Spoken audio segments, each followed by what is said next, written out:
पांचवें चरण में 8 राज्यों की 49 सीट पर वोटिंग है।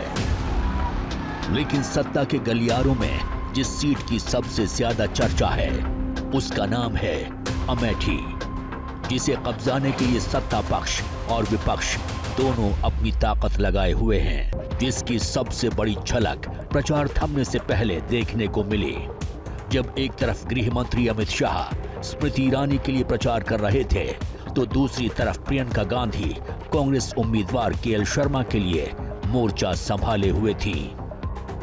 एक समाजवादी पार्टी, एक कांग्रेस पार्टी 70 साल तक राम मंदिर के मसले को लटकाती रही, अटकाती रही, भटकाती रही। यही समाजवादी पार्टी, इसकी सरकार थी, राम भक्तों पर, कार सेवकों पर गोली चला दी, सरयू खून से लाल हो गई और आज वो लोग हमारा वोट लेने निकले हैं। अखिलेश बाबू, डिंपल भाभी, राहुल बाबा, सोनिया जी, ये सबको निमंत्रण भेजा था मगर वो नहीं गए। राम मंदिर की प्राण प्रतिष्ठा में नहीं गए। क्यों नहीं गए मालूम है आपको? बांदा वालों, मालूम है? मालूम नहीं है? मैं बता दो, बताओ। वो इसलिए नहीं गए कि वो अपनी वोट बैंक से डरते हैं। उनकी वोट बैंक आप नहीं हो। ये भगवा समंदर मेरे सामने बैठा है ना, वो उसकी वोट बैंक नहीं है। उनकी वोट बैंक वो घुसपैठिए है, घुसपैठिए है। उनके डर से वो नहीं गए। मुझे बताओ, शरद पवार अपनी बेटी सुप्रिया बहन को मुख्यमंत्री बनाना चाहते हैं, उद्धव जी अपने बेटे को बनाना चाहते हैं, स्टालिन अपने बेटे को मुख्यमंत्री बनाना चाहते हैं, ममता अपने भतीजे को मुख्यमंत्री बनाना चाहते हैं और सोनिया जी अपने बेटे को प्रधानमंत्री बनाना चाहती हैं। अब बांदा वालों, जो अपने बेटों, बेटी, भतीजों के लिए राजनीति में हो, वो बांदा की माताओं, बहनों का, युवाओं का काम कर सकते हैं क्या? अमेठी देश की राजनीति का केंद्र बना हुआ है। यहाँ पिछली बार राहुल गांधी की साख दांव पर थी, इस बार स्मृति ईरानी की लगी है और ये बात बीजेपी भी अच्छे से समझती है, क्योंकि थोड़ी भी हवा बदली तो कहानी बदलने में देर नहीं लगेगी। यही वजह है कि यहाँ केंद्रीय गृह मंत्री अमित शाह से लेकर उत्तर प्रदेश के मुख्यमंत्री और दोनों डिप्टी सीएम स्मृति ईरानी के पक्ष में बारी बारी से प्रचार कर चुके हैं। पहले एक कांग्रेसी क्या बोलते थे, समाजवादी पार्टी के लोग पहले जब उन्हें समर्थन करते थे तब वो क्या कहते थे? कोई आतंकी घटना घटित होती थी, कहते थे आतंकवादी सीमा पार के। अरे सरकार कैसी, जब वो समस्या का समाधान न कर सके। मेरा ये मानना है, मोदी जी का मानना है, सरकार किसी समस्या के लिए, समाधान के लिए ना नहीं कह सकती।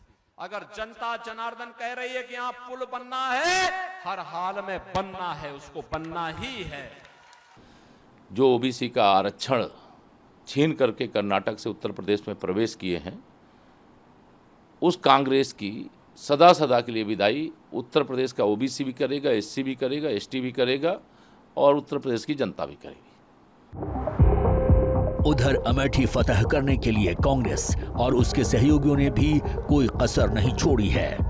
केएल शर्मा के लिए राहुल गांधी, अखिलेश यादव मिलकर जॉइंट रैली कर चुके हैं। अमेठी में लाखों युवा हैं जिनको नरेंद्र मोदी ने बेरोजगार बनाया। मैं रायबरेली का एमपी हूंगा, मगर मैं भी अमेठी का एमपी हूं।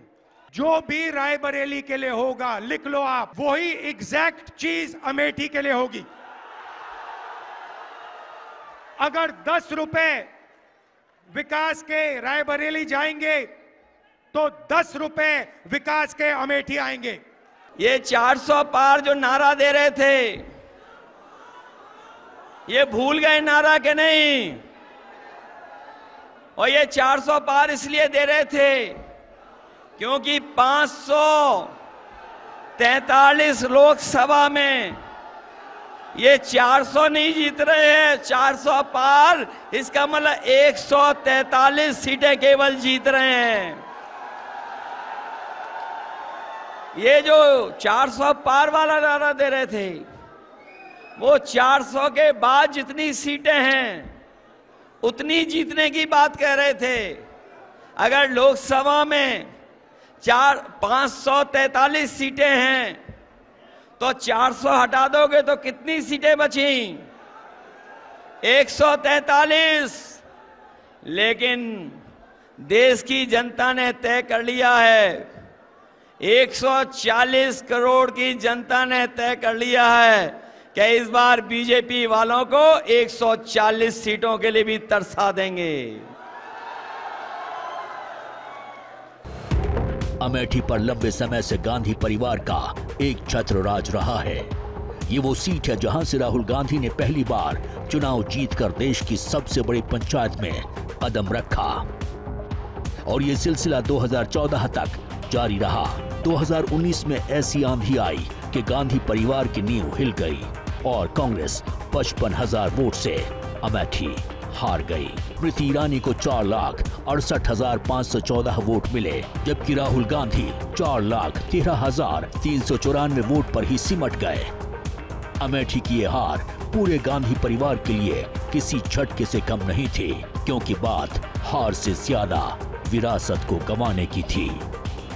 अमेठी में चुनाव प्रचार के आखिरी दिन प्रियंका गांधी कांग्रेस उम्मीदवार केएल शर्मा के लिए रोड शो कर रही हैं। 44 डिग्री पर पारा है, राजनीतिक तापमान भी चढ़ा हुआ है और उसी को और बढ़ा रही हैं प्रियंका गांधी। यहां पर अमेठी के जायस इलाके में रोड शो निकाल रही हैं। केएल शर्मा जो कांग्रेस के उम्मीदवार हैं, उनके समर्थन में। अमेठी के साथ गांधी परिवार का भावनात्मक रिश्ता रहा है, लेकिन इस बार मैदान में गांधी परिवार का कोई सदस्य नहीं खड़ा है। ऐसे में एक सवाल ये भी था, क्या हार के डर से राहुल गांधी ने रण छोड़ दिया है? क्योंकि अमेठी में बीजेपी की जितनी भी सभाएं हुई, सभी में स्मृति ईरानी राहुल गांधी को लेकर ऐसे ही हमलावर दिखी। कांग्रेस न जीने देगी, न चैन से मरने देगी। कांग्रेस की लूट जिंदगी के साथ भी, कांग्रेस की लूट जिंदगी के बाद भी। इसलिए आज सबसे कहने आई हूँ, 20 मई को जाके कमल का बटन दबाओ और कांग्रेस से अपनी संपत्ति, अपनी कमाई बचाओ, कमल का फूल फूलाओ। लेकिन जब राहुल गांधी केएल शर्मा के लिए शुक्रवार को प्रचार करने अमेठी पहुंचे, तो खुद पर लगे इन आरोपों का जवाब देने से नहीं चूके। मैं आपका हूं और जो भी आप मुझसे चाहेंगे, जो भी आप मुझसे चाहेंगे, हमारी सरकार बनेगी, आपको मिलेगा। मैं दिल से आपको कह रहा हूं, जितना मैं रायबरेली के लिए करूंगा, उतना ही मैं अमेठी के लिए करूंगा। आप हमारे हो, आप मेरे हो, परिवार का रिश्ता है, पुराना रिश्ता है। दरअसल कांग्रेस ने राहुल गांधी की जगह केएल शर्मा को मैदान में उतारा है, जिनके प्रचार की कमान खुद प्रियंका गांधी ने संभाल रखी है। राजनीतिक गलियारों में यहां तक चर्चा है कि चुनाव भले ही केएल शर्मा लड़ रहे हैं, लेकिन पर्दे के पीछे से चाल प्रियंका गांधी ही चल रही हैं। किस आधार पे ये कह रहे हैं कि ये 400 पार होंगे, यही जाने। ईवीएम में कोई गड़बड़ी नहीं है, तो मैं दावे के साथ कह सकती हूँ ये 180 से ज्यादा सीट नहीं ले सकती।